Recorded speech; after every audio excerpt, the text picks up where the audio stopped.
Today on Full Circle, we are joined by Carrie Aalberts, also known as Dementia Darling, a passionate voice in the world of dementia care. With a master's in gerontology and over a decade of experience, Carrie has built an online community of over 65,000 caregivers, offering real talk, encouragement, and meaningful support. Her mission is deeply personal, sparked by her grandmother's diagnosis and her father's journey as a caregiver. Through her work, Carrie has created a safe and empowering space where caregivers feel seen and supported.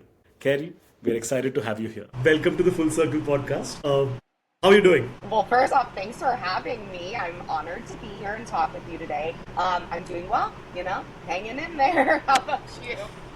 Awesome. Thank you so much. Same here as well. Before we jump into perspective, opinions, and all of those things, would love for you to just talk about Dementia Darling, what you're exactly doing over here for our audience and stuff. Just go on and tell us about Dementia Darling. Yeah, no, thank you for asking. I am a full-time dementia educator and advocate in our space, and that has come from my past of getting my Master of Science degree focused in gerontology and working with seniors living with dementia and working with their families, the family caregivers, for the last about 12 years across the senior living spectrum. Through that work, I went to social media to share what I've learned and to cheer these family caregivers on and professionals, because it's the hardest job in the world. And that social media presence has turned into my full-time job. So I show up as a social media educator, and I also do in-person speaking events, and I work with like-minded companies to provide the best resources and education, compassionate dementia education, and to lift up dementia caregivers in any way that I can and help them build community. So that's what I do as the persona Dementia Darling, and it is an absolute honor to just be in this community, in the dementia community, to help, again, raise awareness and to help fight against the tragedy narrative that is around dementia, that, life is over. I'm really about pushing that there's joy and life to live. So that's what I do as Dementia Darling. So follow me on social media. That's where I'm doing my work. Got it. Your passion and your enthusiasm in what you do kind of comes out in every word that you say and the way you say it. So thank you so much for being you. Thank you. That means the world. So Carrie, tell me about how you got into dementia in the first place. Last time we spoke, you spoke about how your grandparents, your grandmother specifically, influenced you at the age of 6. So tell me a little bit about that experience and how, what you're trying to accomplish through what you're doing, sort of a thing. Yeah, absolutely. Everyone always asks, how did this even start? You don't just wake up and say, I want to, think about dementia care.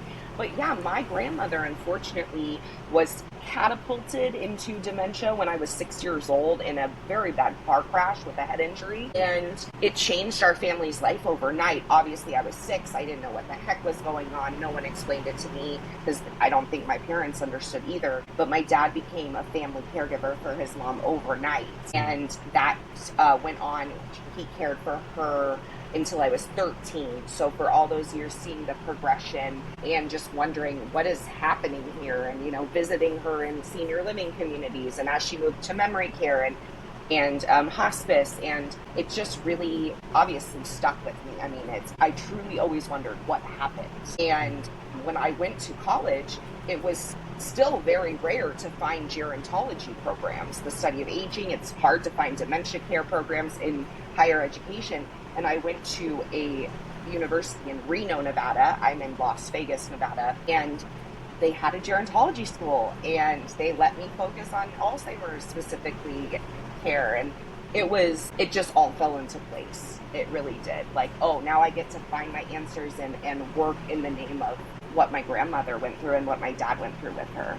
And so there's been like a lifelong passion and an area for interest for you. Like, what better 100%. than this, right? Yeah. Carrie, you also worked in facilities, and you had like an interesting journey from your education all the way to how you got here as an influencer. Would love to talk about a little bit about your experiences when you were running the facility, when you were working in the facility. What was good, what was bad, what was satisfying, and what was painful. So tell me, talk about that. So many things. We could talk forever. So first off, I started in adult daycare, which, so their loved ones, they would drop them off for the day, and then their loved ones usually go to work or get a break, which we call respite for family caregivers.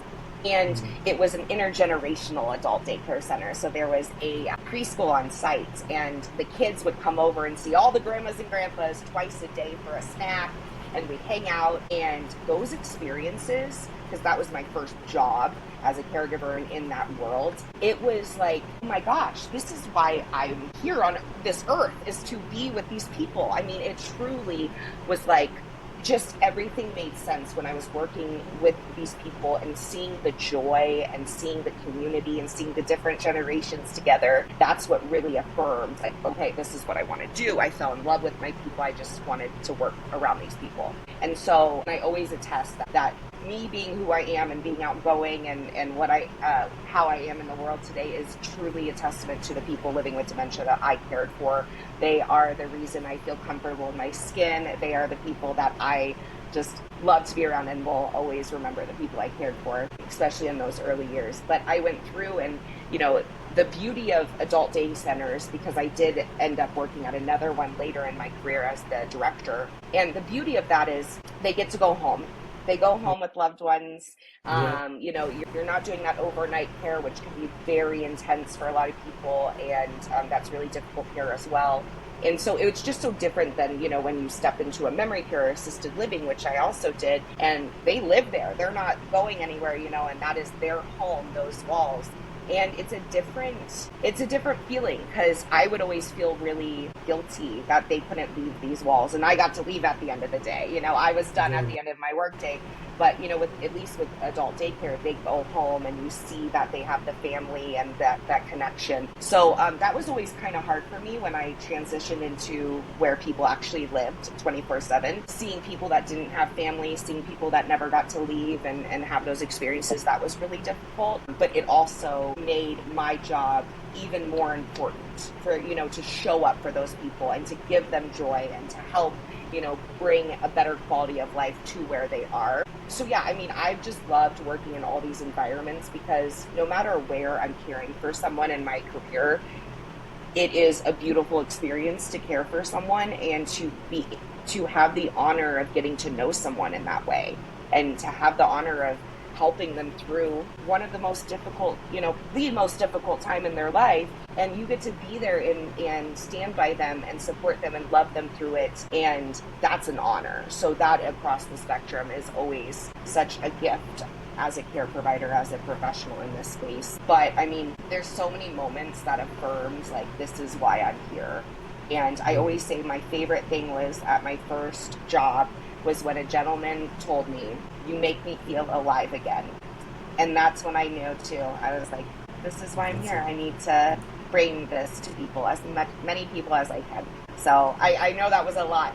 I take a lot of positivity out of my time with these people. And I'm sure being in the facility itself is hard. It's emotionally taxing. It's physically taxing. So we spoke about this earlier. Tell me about the burnout, about the painful realities that folks over there face. I know you've been a facility director at some point of time. You spoke about an incident, about what kind of finally pushed you out of the space. So tell me a little bit about the harsh realities of the workers as well as maybe the residents in facilities like this. Absolutely.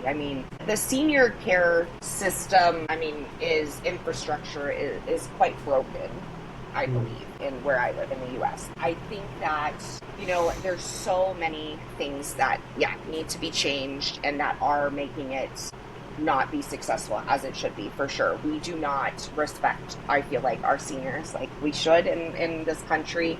And it has led to a very broken senior care system set up for them. And we're not ready, first off, for all that, the generation to come and the baby boomers. We're just not ready. But I know I just said I had all these positives. I do. There's so many positives about this work. But yes, there are so many painful realities. First off, something that I will just be speaking about until I'm blue in the face is the lack of pay. Caregivers and professionals in this field have one of the hardest jobs in the world. It is emotionally taxing. It is physically taxing. It is mentally taxing. It's all the things. And they don't take into account a lot of times, like, the the management and, people that own these places, how emotionally taxing this is. And when we're not supported emotionally going through, watching people we love and have cared for years sometimes pass away, and then we're told to just pick ourselves up and go to the next room and help the next person. There's such a lack of support for the trauma that direct care workers go through, and the respect on top of that. So when you're not getting paid well, you're not respected, it feels like, right? And don't get me started on how CNAs are viewed. CNAs, do the backbreaking work, and they are not treated with dignity. In most places, it is very seldom where they get more than, maybe a pizza party every month or something to say thank you. They need to be paid a livable wage, and they're not. Some caregivers have to work multiple jobs to just get by and pay their rent. So that's a huge one. And that again leads to more burnout. And then they have to leave those jobs and go work at fast food restaurants, even though their heart is in care, but they can't live if they work there. They can't live on that wage. So we lose a lot of really great people, not only from the money perspective, but not supporting them when they need it and giving them what they deserve in this difficult work. The resources they need, they do not have enough staffing. Chronically understaffed across the board, leading to less quality care, leading to, more issues, more falls, more all the things, right? There's so many issues with lack of care. And then again, leading to more burnout. And then the caregivers are just like, I have to quit. If no one's here and I'm not getting paid, I can't do this. I just really wish people understood the lack of support that the direct care staff has and the management in a lot of places, because these family caregivers, they aren't told that. They don't see what's behind the curtain, and they come in and just think, you're the professionals. Why is this a mess? Why can't you figure this out? You are the professionals here. And on the other end, the professionals are saying, but we don't have the things we need to do what we have to do. We don't have the resources. We don't have the pay. We don't have the staff, whatever it is. And so everyone is just blaming each other, and we don't understand the other reality. So that the gap is just so deep between the families and the professionals, because all we can do is point fingers because we don't understand the realities of what's happening. This is the hardest time in a family caregiver's life. Most likely the hardest thing they're ever going to go through. Yep. And then on the other end, the professionals want to help usually and want to step up, but they're not given anything to do that well, or to actually support them in a quality way. So we just need to figure out how to close that gap, how to understand what both are up against, and then help each other. It's such a mess, and the finger pointing gets us nowhere. So, yeah. So Carrie, last time we spoke, you also mentioned about some of the specific things that you do around on dementia, right? Like there are some, you mentioned specific technology tools that you like. You also spoke about a lot of like a show, like actually like a Netflix for folks in the space. Would love to kind of go into more details about that. So tell me about your favorite tools, favorite technology items, all of those things in the space. Yes. Oh my gosh, there's so many amazing innovations popping up every day in the dementia and caregiving space. I will say I am part of the AARP Age Tech Collaborative. And so I am a business service with them, so I'm at the forefront of hearing all the new tech that's coming out. And as you said, so one of my favorites is Zinnia TV, which they are also part of the collaborative with me, and they were created by a caregiver, an FTD caregiver, wife of her husband. Oh my gosh, he was a younger guy with frontal temporal dementia, and he couldn't watch TV without being triggered, without getting anxious or angry, because the TV was, plot lines are hard to follow. It can be really triggering when scary things come on or commercials out of nowhere. It's, overstimulating. There's so many reasons, and I've seen this in my work many a time where a TV program, a movie, had created mayhem for someone. Zinnia TV was created out of this need, and it's literally Netflix for dementia. It goes on your smart TV or your phone or your iPad, and you can watch all of this content, no plot lines to follow, so you don't have to worry about that.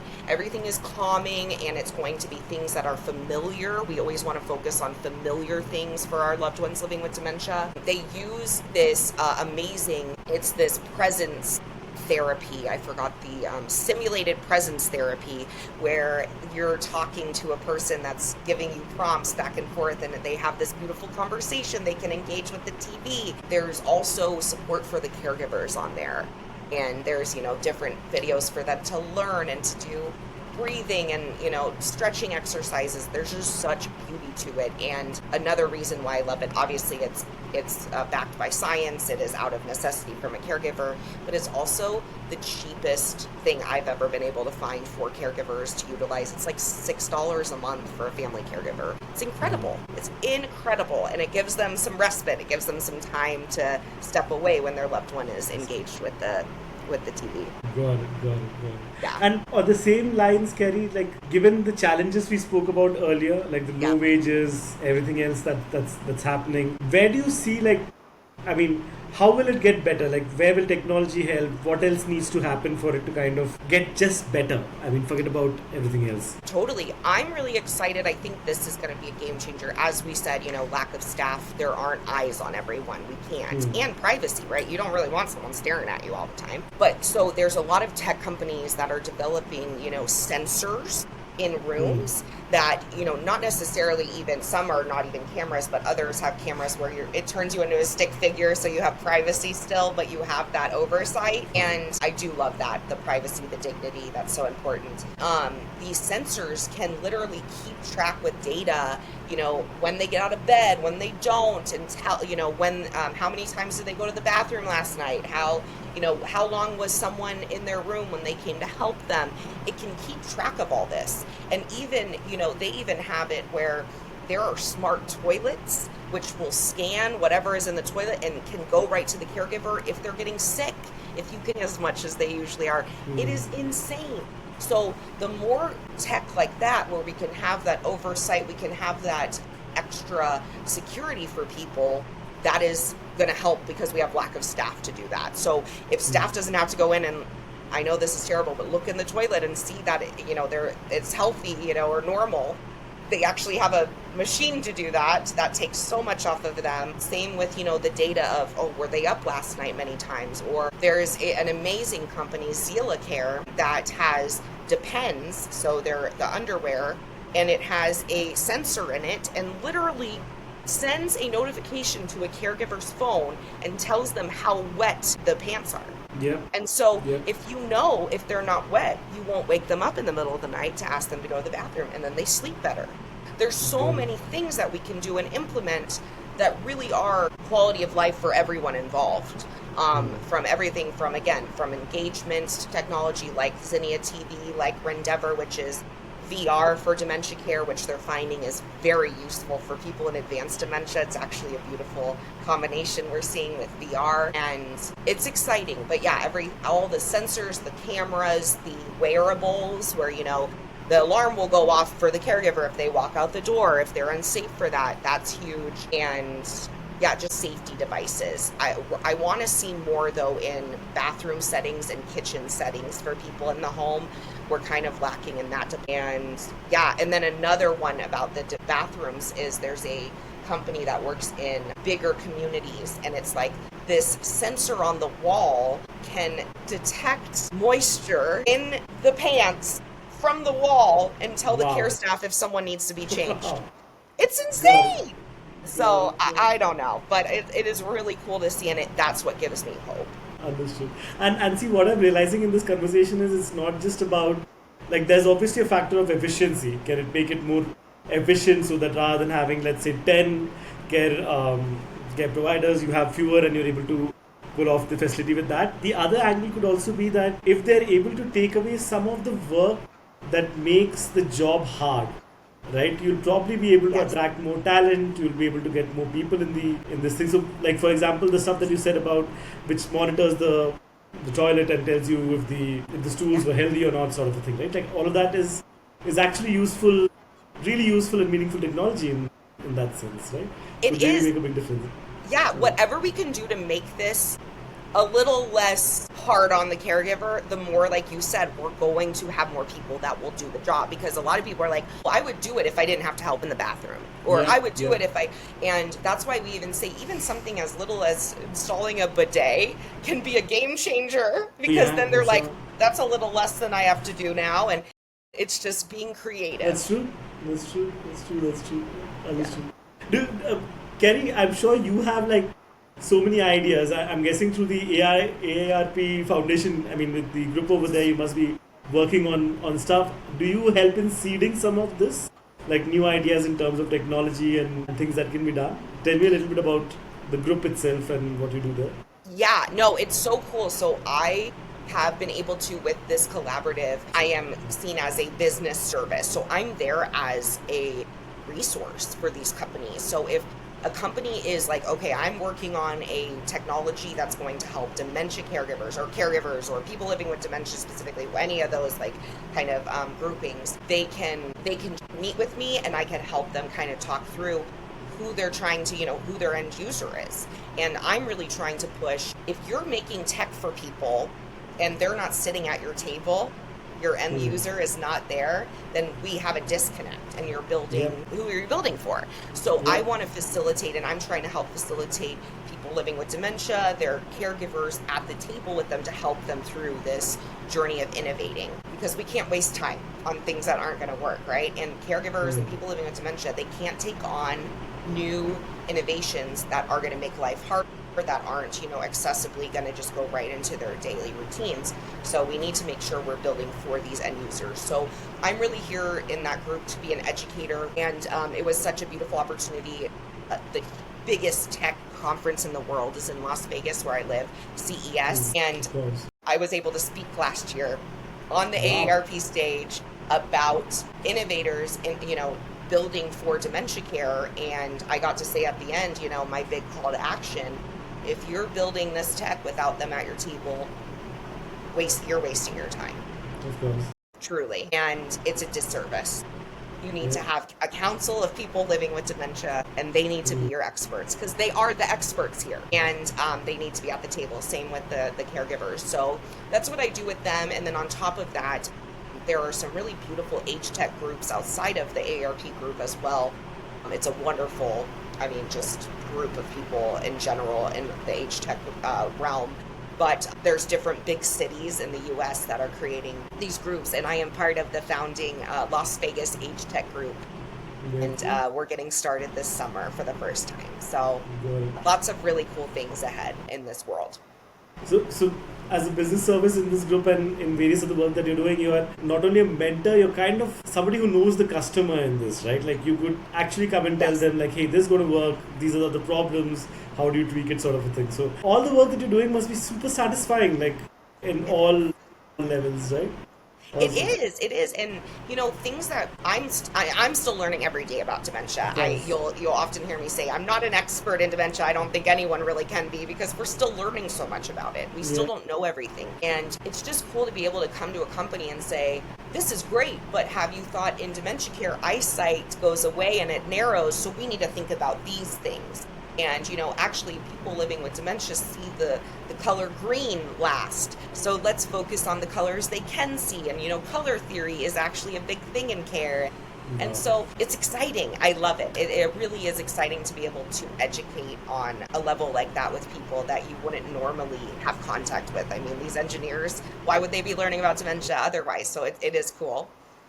And I'm sure they appreciate it too, right? Like, I think one of the big problems that happens with technologists is that a lot of stuff gets built in silos, right? I mean, Yes. you spend years researching, building out something, Yeah. thinking that this is going to work in the market without ever speaking to a customer, right? And Oh, how that's a huge value. It It's happens just all the time. heartbreaking. Yeah, that's probably why the AARP collaborative is so robust and amazing, because we've been working in those silos for so long, and we're just like, oh my gosh, we're together. We can do this. Yeah. Moving to a slightly different tone, right? I mean, I'm sure you work with the question and more of a message that you might be passing on. So when you meet caregivers or family members of those who have somebody, some elder in the family who has dementia, like Yeah. what is the guidance that you provide? What is the counsel that you provide to them? Tell me a little bit about that. How is that experience? I mean, I know you don't want to call yourself an expert, but you are the expert in this space, and more importantly, you're a human who's seen a lot of that, right? So, what does that conversation look like for you?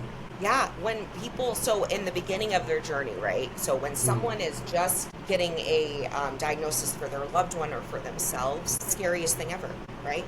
First off, we talked about the tragedy narrative before. When people hear dementia, obviously, you're going to think life is over. And we have this saying in the US, I don't know if it's outside of the US much, but it's probably another kind of like saying for it. But we say, you literally get from the doctor diagnosis and adios. So like you get your diagnosis and then they're like, bye, and that's it. Because the doctors don't even know what to say to people because they're not trained in it. And they don't have time, unfortunately. I can't even hate on them for it. They don't have time. And they're not taught these things, are still again learning.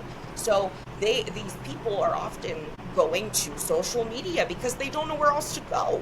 I say it's so sad. You leave your neurologist appointment and you go, where the heck do I go? I'm going to go find a random girl on Instagram. Is wild to me that they have to turn to that. But we see now, I mean, in younger generations, the most used search engine is now TikTok, not Google. So people are learning from TikTok. So I always say, you know, if you find yourself in a situation, even like myself with mental health, you go in, you find a hashtag of what you're looking for, and you find a full community on social media of who is going through it with you. Same with caregivers. So when they find me, one of the first things I always try to say is, I just try to validate. We all want to be validated especially in the hardest times in our lives. And I just want to say, this sucks. You're allowed to be mad. Yeah. You're allowed to be scared and mad and all the things. It's so valid. But I want you to not live in that. Be sad, be sad. But I don't want you to live in that forever because there is joy, there is beauty, and there is life to still live. And I try to, you know, I never want to do that toxic positivity stuff. I want to make sure I'm very, you know, validating and real, but also showing the side of things that people aren't seeing, which is the joy, which is the engagement with life, which is the beauty of being fully in the moment. When you have dementia, you fully live in the moment, and that is such a beautiful thing that we can learn from people living with dementia. Right. There are moments that people never would have had without dementia with their family members. There are, you know, moments of beauty, and we need to make sure we know that's possible so we don't miss out on everything, because dementia is already taking so much. So to share that, unfortunately, the world has put this tragedy narrative. Tragedy, this sucks. But there is other stuff that can come from this too that isn't all bad. And there is love and light and community. And this community, the community of people living with dementia, their caregivers, the professionals in this space, it faces the most uplifting, real communities I've ever seen. And yeah, it sucks, but you're gonna be next to someone who gets you completely. And that's something to be excited about, and to know that, okay, I'm not alone in this, because society still makes us feel like we're alone.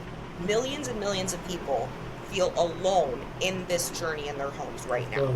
That's a problem. And so, but yeah, I just think, like, I try to make sure that they know there is a community behind them. I thank them for finding, you know, for looking now, for not waiting. You know, I thank them for stepping up. I thank them profusely for the caregivers, you know, for showing up, for being present despite the uncertainty and not knowing what to say or do for their person, but you're doing it and you're showing up, and that's what matters, even if you have nothing to say. Showing up is everything. And so and through my work, I've learned, these caregivers are often never thanked. So I try to really push on that. And then I try to just provide them with all my favorite resources, the free resources, the support groups they need to look into now before they hit crisis mode, the pages to follow, on Instagram that are going to teach them something every day. All of the things that I think they need to know, Zinnia TV, other things that can be supportive for them on their dementia caregiving journey, or having dementia themselves, just connecting them with the community that is waiting to support them.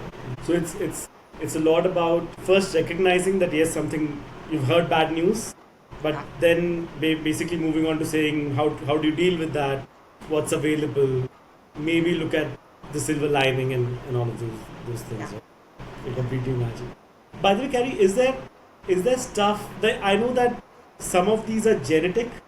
Like if you had dementia out of natural causes, or rather your parents had dementia out of natural causes, there is some chance that you will end up with something on the same lines too. Do you see that awareness amongst the children you meet? Do you see them actually doing something about it?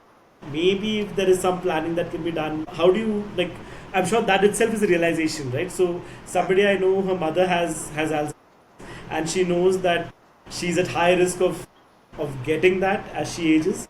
That itself was a shock initially, and to whatever extent she can, you can't fight your genes, but to whatever extent she can, she's doing things that can help us. Do you see this among the families that you interact with? Yeah, absolutely. I think everyone's scared, and that's what we're kind of taught growing up. I thought the same thing. Oh, my grandma has it. I got it. There's just no way around it. We actually know that now that genetics don't necessarily mean a whole lot. It just is in a couple instances. So I believe it is if it's not a genetic variant of a cause for dementia, if a grandparent has dementia, it only really makes about 2 to 3% chance more. So that's very small than what we would think, right? Then we would usually think 80% or something if you think that way. That's at least how I did. So that made me feel better that it really isn't about that. It really is about lifestyle. But of course, unfortunately, there are genetic variants that you cannot change, like you said. So like a behavioral variant of frontal temporal dementia, there are specific genes in certain types of variants of FTD that yes, if you have the gene, you will develop this disease later on. And so that's absolutely frightening. Same with there's a younger onset, I believe it's an APO4 gene, I can never say it, APOE4 gene. I'm not a geneticist, I'm so bad at this. But there is another gene for Alzheimer's as well that creates a very significant risk. But it's really brain health now that you can take control of it as best you can. It is not a foolproof way, unfortunately, but if you are taking care of your brain health, which I see younger people and caregivers of their loved ones that are older living with it are saying, what can I do? Anything I can do to avoid this. So brain health is definitely a bigger thing. It's getting, traction. I work with Hilarity for Charity, which is Seth and Lauren Rogen, their brand. So Seth Rogen, obviously everyone loves him in Hollywood. He's wonderful. Younger people love him. And he created a brain health academy you can take for free online. He's really trying to push brain health. And so, yes, I think brain health is getting attention. I think younger people are noticing how important it is, especially as these rates of dementia go up. It's only going to incite people to do more for their brain health. But yeah, we need to get out there that having a family member does not guarantee, and you do not give up. Do not give up on your risk and at least trying, because brain health really is the biggest factor. Understood.